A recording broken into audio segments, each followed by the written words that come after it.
Sri Rivesh Vade, who is also known as Bodhashri, is a software engineer by education who completed his management studies from IIT Mumbai.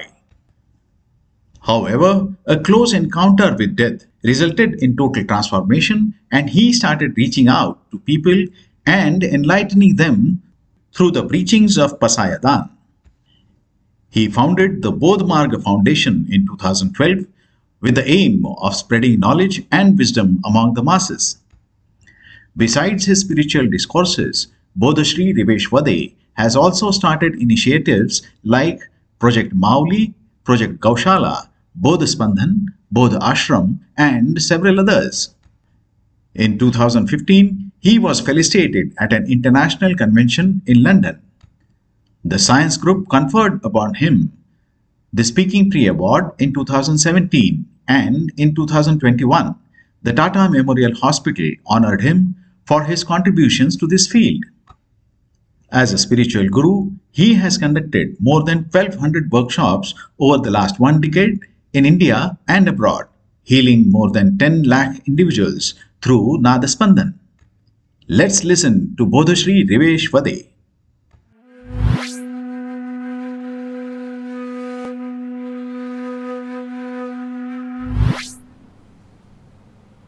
सो आपके लिए यह शौक है कि जो व्यक्ति ना ज्ञानेश्वरी के बारे में भी जानता है ना प्रसादान के बारे में, वो आपको आज आपसे बात कर रहा है। कल मैं आपके बीच में था, आज यहाँ पे हूँ। ये कोई रिवेश वदे आपसे बात नहीं कर रहा, ये माउली ने चुना है।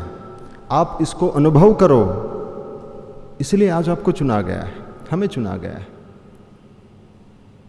डॉक्टर पांडे और हमारी मुलाकात क्या हो गई, ये हमारी ये नियति का चुनना था।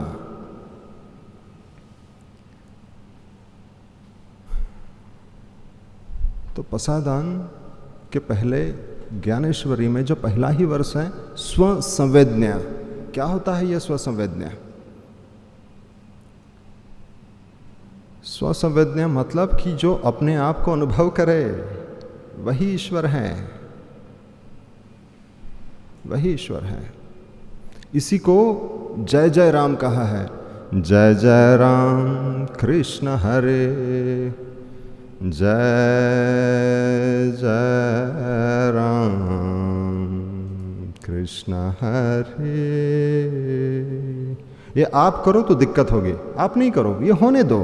हरिज आप करने, अपने कानों से होने दो इसको। कैसे? हम आपको अनुभव कराएंगे, बकायदा हम आपको अनुभव कराएंगे।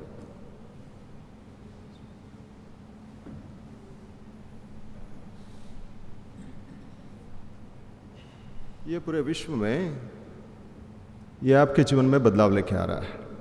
इसको क्या कहते हैं किसी को नहीं पता।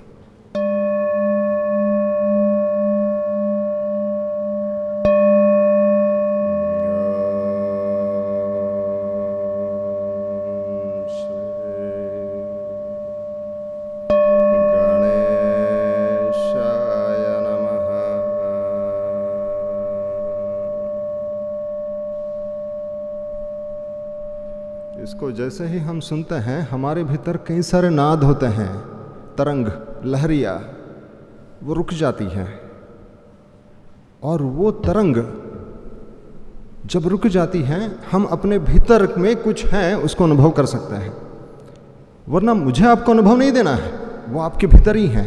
राम जो है वो आपके भीतर है, राम कहीं बाहर नहीं है। हेलो, राम कहीं बाहर है ही नहीं, वो चराचर में है। सर्वाघटी राम भाव शुद्ध। बस एक ही जरूरत है भाव की। क्या मेरे अंदर भाव है? अगर भाव नहीं है, भाव है या नहीं है? अगर भाव नहीं है तो अभाव ही है। फिर भले आपके जीवन में कुछ भी हो जाए, अभाव अभाव होगा। अभाव, scarcity, lack of love, lack of peace, lack of relationship, lack of money, lack of good health, everything is lack, scarcity. तो इसलिए भाव। तो ज्ञानेश्वरी को भाव अर्थ दीपिका कहते हैं। क्या कहते हैं? भाव अर्थ दीपिका। जो आपके अंदर भाव भी डाल दे, अर्थ भी डाल दे बकायदा, और दीप।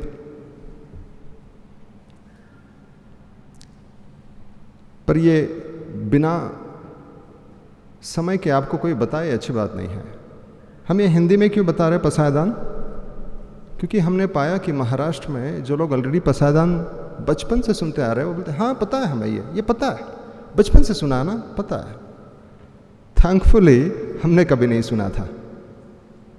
हम एक ऐसे प्रांत में हमें जन्म हुआ हमारा कि भले महाराष्ट्र में होने के बावजूद भी पसायदान से दूर, मुंबई के पास में, यहाँ पे स्कूल में पढ़ाया जाता पसायदान, हमारे यहाँ पे नहीं।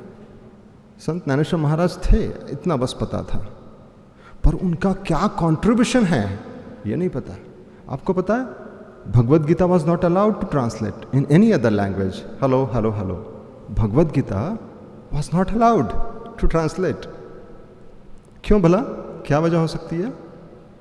क्योंकि अगर आप भगवद गीता पहले ही पढ़ ले, अगर आपके खिलने से पहले ही आप पढ़ ले तो दिक्कत बन सकती है। पता है मेरे को, जैसे लोग बोलते हैं ज्ञानेश्वरी पता है, पसायदान पता है मेरे को। इसीलिए हम खिलाफ है थोड़ा कि भगवद गीता आचार्य से, संथा बोलते हैं इसको, कि कोई आचार्य आपको दे दे, जिसने अनुभव करी है वही आपको दे। आप ऐसे अरे गहरे किसी से भी मत पढ़िए, वो परंपरा से आने दे, संथा।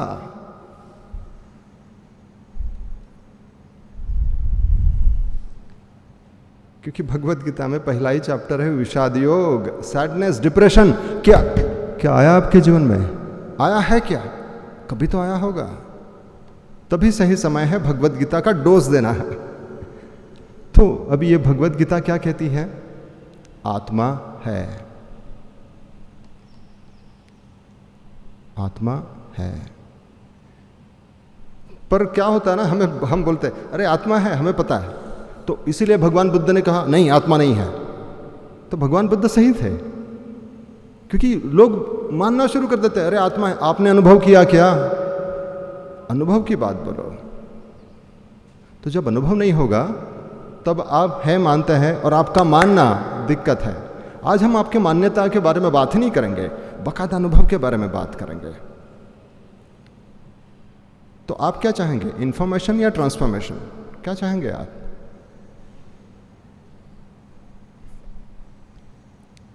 इंफॉर्मेशन, ज्ञान की गंगा में आप ऑलरेडी बह रहे हो, नॉलेज आप, और इस अनुभव को पाने के लिए भाव शुद्ध सर्वाघटी राम ये हैं, चराचर में हैं, पर उसको अनुभव करने के लिए हमें भाव चाहिए, भाव। पर हमारे भाव नहीं बनते। वो क्यों नहीं बनते? क्योंकि हमारा डीएनए में पुरखों से जो डीएनए आया हुआ है, तो पुरखों को जो डर था वो डर मेरे अंदर आ गया है। इसलिए मॉडर्न साइकोलॉजी कहती है कि आज के लोगों को डिप्रेशन जो आ रहा है वो उनके पूर्वजों की वजह से, पूर्वजों के जो डिप्रेशन के पैटर्न्स, फियर के पैटर्न्स, गिल्ट के पैटर्न्स या व्हाटएवर पैटर्न्स वो आ गए हैं। वो डीएनए के पैटर्न्स आपको छोड़ नहीं रहे। आप क्या बोलते हो कि मैं इस फैमिली का हूँ,